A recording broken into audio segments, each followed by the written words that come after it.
How do physicians decide which medicines to start? So I got the distinct honor of being invited to a community conference. It was called the Dallas Free Lecture Series. And what they do, it's a group of therapists over in Dallas, D2 counseling, who are very on the front end of making sure that quality mental health information is accessible to the community. And so they've been doing the Dallas Free Lecture Series for 2 or 3 years at this point.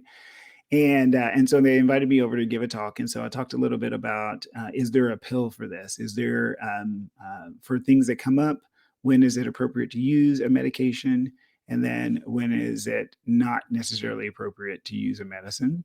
And during that conversation, I will offer that presentation as a class as part of MINT, MHINT. So MINT is our social network, private social network of curated mental health information, which I'll talk about a little bit later on. And during that conversation, I said,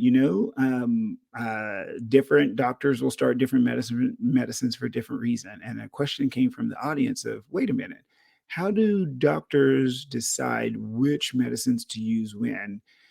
And the answer is kind of complicated because there's so many factors. And so I'm going to give you the ones that kind of come to mind, keeping in mind that most times you can just ask your doctor, wait a minute, how'd you reach that conclusion? And he or she will tell you however they reached it. But in general, we always try to start with the medical knowledge or the science first. So in other words, we have to have a very strong understanding of what we think the underlying etiology is. So etiology, etiology, which is basically a medical term that means where do things derive? Where do things come from? And so for most medical diagnoses or most diagnoses, period, we have a guess of where those things are coming from. And because it could be a biological issue, a genetic issue, a chemical issue, a structural issue. And so we have to kind of guess where things are coming from. And if we can guess where things are coming from, then we can give a really good guess of what to do about it. And so in the world of psychiatry, we ask a lot of questions to try to figure that out. And if we come upon an answer, if we think we know what ballpark we're in, we will then start to build our treatment, our best guess treatment off of that thing first. Okay, so if we say, oh, I asked you a whole bunch of questions, and now I think you have depression. Okay, all right, now we're at depression. We know or we hypothesize that depression is related to serotonin and norepinephrine. Okay, so those are your brain chemicals. But then, of course, we're going to also ask even deeper questions. Is it a social thing? Are you being bullied? Are you satisfied with your life? Are you in the place where you thought you were going to be? Are you in a stressful relationship? Do you have the food and sustenance to get through your day? Are you over imbibing or overusing alcohol? Because all those different things can also make depression worse. Yes, we still think depression is related to serotonin and maybe norepinephrine or dopamine, which is another brain chemical. That's our guess. But if we can get away with doing an intervention that is social or environmental in nature, we're going to do those things first. Put the alcohol down, go to AA, get a sponsor, talk to a therapist, go run, go and exercise, set a structured sleep and wake time. Find meaningful work, quit that awful job that you hate, renegotiate the job that you're at, or whatever it is. And so how do those doctors decide what medicines? We first start with the medical knowledge, the science knowledge. Okay, so once we do that, then we have to take into account everything else. So every physician, including things like finances. So most of the medicines in my field, in psychiatry, they're pretty, quite a few of them are inexpensive. Some of them are really expensive for no damn reason, but that's, again, another topic for another day. And so we take that into account. We take into account what your family history. So if you sit and tell me that other people in your family have depression and they've tried 3 different medicines and they were all horrible, and you list those medicine names, then I'm going to be less likely to give you that medicine, because why risk it? We take your own personal history into account, because if you have other stuff going on, diabetes, high blood pressure, your weight, your vital signs, right? There are certain medicines that can elevate your heart rate or that can make you lightheaded and dizzy. So we want to take all those things into account when we write for a medication. And then, like I said, the cost. So if it's really expensive, we want to be very judicious. We want to be good stewards of your finances to make sure that we're not bankrupting you or making it very difficult for you to get care. And so all those things come in, and then your ability to pick it up. Is it something that's carried in the pharmacy? Is it something that your insurance will cover? Is it something that you can feel safe picking up? Is it something that you can pick up with an ID, because certain medicines require an ID to pick up? So all of these things go into making a decision. And sometimes that decision is different between doctors. And so that's the other part of that question, which is, how is it that different doctors will write for different medicines for the exact same diagnosis? And part of that is training. So I trained at a place where we use certain medicines more than other medicines, like my training doctors use certain medicines more than other medicines. And so I tend to use those medicines because that's what I trained with. Ergo, that's what I feel comfortable with. And then other doctors at other programs trained differently. Their doctors use a different set of medicines that probably work perfectly fine. It's just what they're used to. And so that's another way that sometimes one doctor or 2 doctors can reach different conclusions as to which medicines that they start.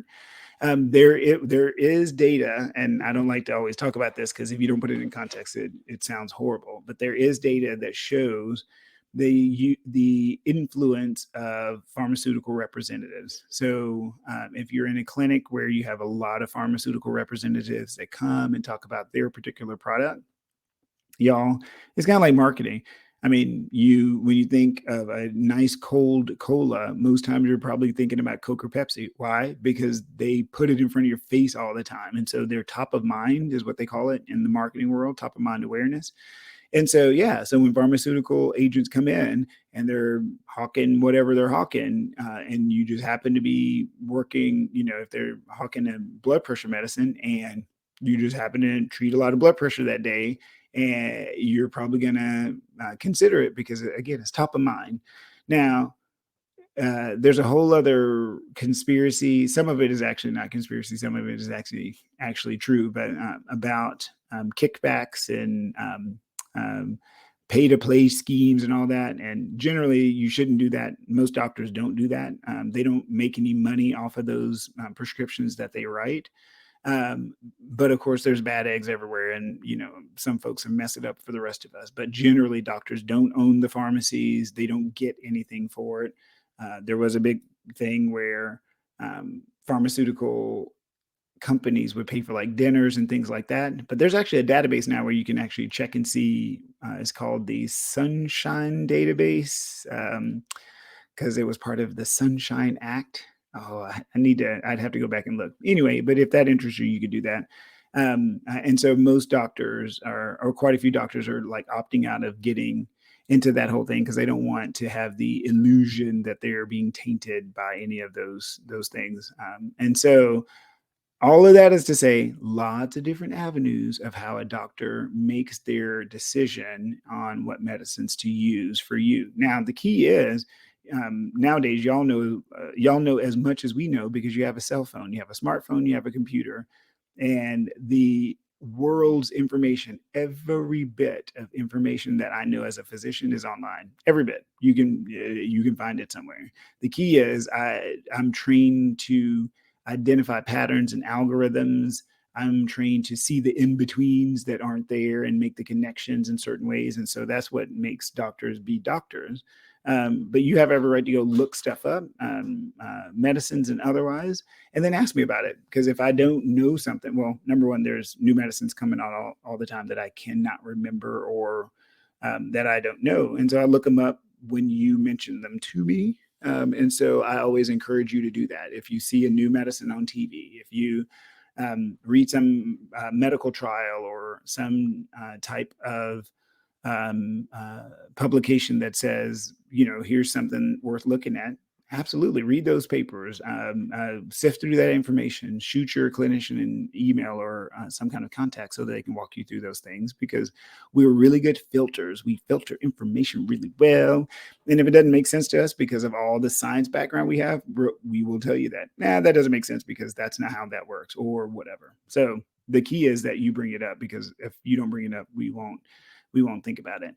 And so, but I want to reassure people, it's not a malicious thing. So if you go to one doctor and they say you have this, and then you go to another doctor and they say you have that, and the medicines are different, is not that one is better or worse. It's that they've reached a different conclusion. And the key is to ask them, tell me more about how you reach that conclusion, because the other person told me X, Y, and Z, or this is what I read online. And that person should be able to justify those things. And then if you ever want to test my theory, go to different clinicians, different doctors, especially that trained in the same place, and you'll start to see patterns. You'll see people. So I trained at the University of Kentucky with a set of attendings between the years when was I there? 2006. Oh my gosh. So 2006 to 2011. If you look at other doctors who were there, they're probably going to practice very similarly because we had the same training doctors. And then, if you go to Yale from that same time, you're probably going to get a different outlook and a different set of strategies and methods of how they do things, because again, their training doctors are different. But the key is we all want you to feel better. And so that's a little bit of the strategy of how it happens. Honestly, it's way more complicated than that, but I don't want y'all to get overwhelmed with all of that, because that's literally what you pay us to do. Like, we are physicians and we filter that information and we love doing it, and it's fun and exciting. And so just let us keep doing that stuff so that you don't have to pull your hair out. And again, do not trust everything you read on the internet, because when you look at the internet, everybody has everything. And everything happens, every side effect, right? Oh, this rare one-time side effect, one in 7 million. But yeah, I mean, because of the way the internet works, you'll think that you're dying all the time. So I just be real careful about that. Alrighty.